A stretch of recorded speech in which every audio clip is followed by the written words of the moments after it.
All right, down to our last position group of tonight. That's the tight ends.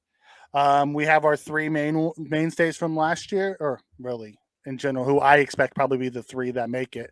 Um, Dawson Knox, OJ Howard, Tommy Sweeney. On the bubble, we have Quentin Morris, who was a practice squad last year, and Jalen Weidmeier out of Texas A&M, who's a practice squad or rookie UDFA this year. Knox last year had 79 targets for 49 catches, 587 yards, and 9 touchdowns, 0 fumbles. Right. He also decreased his drops by a lot last year. Yeah. He became much more sure-handed. Overall, for career, he has 165 targets, 101 catches, 1,263 yards, 14 touchdowns, and he has 2 fumbles on the career. And he hasn't fumbled since his rookie year, I believe. OJ Howard. This was something that was kind of interesting. So they have very similar stats, Howard and Knox. They've also both, Howard's only played 4 of the 5 years because he didn't play 1 year. Right. So when you look at it, kind of evens out. So last year he had 21 targets for 14 catches, 135 yards, 1 touchdown. He sat behind Gronk and Brait for most of last year. From a career standpoint, and most of it happened pre-Brady getting there. So most of his time came with Winston. He had 180 targets, 119 catches, 1,737 yards, 15 touchdowns, but he's had 4 fumbles in his career. And he hasn't fumbled since his second year in the league. That's good. Yeah, that's good. And then we have Tommy Sweeney, who has a chance to be cut, really. Like I can see us only keeping 2 tight ends, knowing that we're going to have Gilliam that could play there, and also Tommy Doyle, who is a big man tight end for goal line stuff. So Tommy Sweeney last year had 12 targets, 9 catches, 44 yards, 1 touchdown, 1 fumble. On his career, he's only had 25 targets, 17 catches, 158, 1-1. He just wasn't impressive when he got his chances last year. He struggled.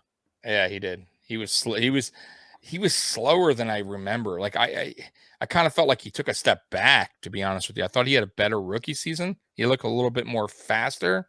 I just felt like he was just like running on blocks. Granted, he had the heart condition coming off of COVID from 2020. So last year was his first year back. So, maybe he puts in a great, off season and comes out and looks like his rookie year, Tommy Sweeney. Because I thought we had something special in those 2 guys in his rookie year. Because he looked okay his rookie year. Yeah, he did. He actually played he played better in preseason than Knox did that, I remember. Yeah. So maybe we see him. If not, like the chat is saying, I can see him going to the practice squad. He is a practice squad guy, in my opinion. Yeah, I can see that. Jalen Weidmeier is the one that kind of intrigues me. Right. Not super athletic, horrible combine, which made him an undrafted free agent. But he was talked about, round 1, round 2 going into last year as a prospect who just, his combine tanked him.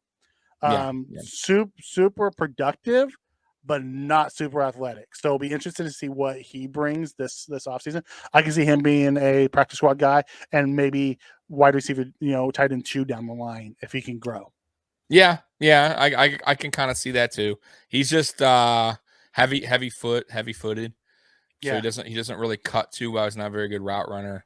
But I mean, he has shown flashes of great play. So, I believe they say he's played in the SEC too. So it's not like he didn't play. Like he played 2 seasons ago. He had a really good season. He didn't have the greatest season last season. Yeah. But when he does get open, though, he's sure-handed. Though that's the one thing they do say. Like he is sure-handed, and he's a big target. So he could get red zone work. Like if he maybe made the team in the future, I could see that. Like a bigger guy. Maybe a blocker, maybe a better Tommy Sweeney if they can improve him, but other than that, I think he's a practice squad guy. I don't think anyone's picking him up. Nothing to worry about. I can see us running with 2 tight ends only, with us keeping the ability of keeping an extra wide receiver or an extra running back or whatever the case may be. I can see that. Daniel Garies comes in and says he thinks it's going to be Knox, Howard, and Weidmeier. He thinks Weidmeier is going to make the final roster. Oof, he'd have to show a lot of improvement by the time preseason. I mean, it's possible.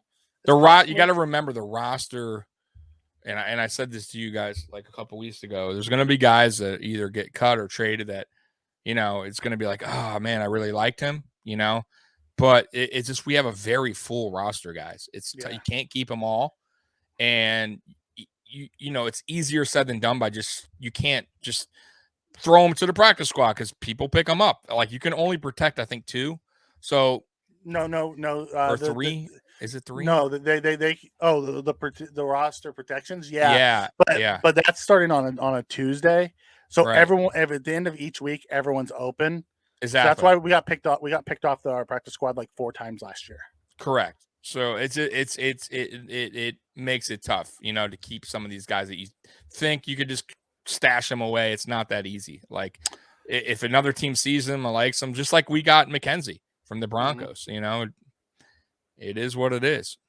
But yeah, there's going to be guys that are getting cut. Surprise cuts. There's always a surprise cut, right? Mm-hmm. We all know that. So, I don't know yet, but we'll see. Yep. And Joey Hatch comes in and says Tommy Doyle and the other guy are trade baits. And then Scott Blakely asks about Doyle going into guard. We'll talk about these guys at length next week as we dig into the offensive line. But yes, Joey, I do not see Doyle as a trade bait. They like him. They drafted him to groom him. Oh yeah, super athletic guy.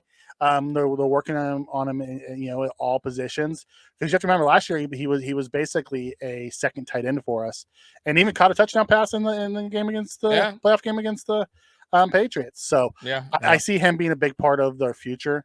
I don't see him going anywhere. No, he's not. He's definitely not going anywhere.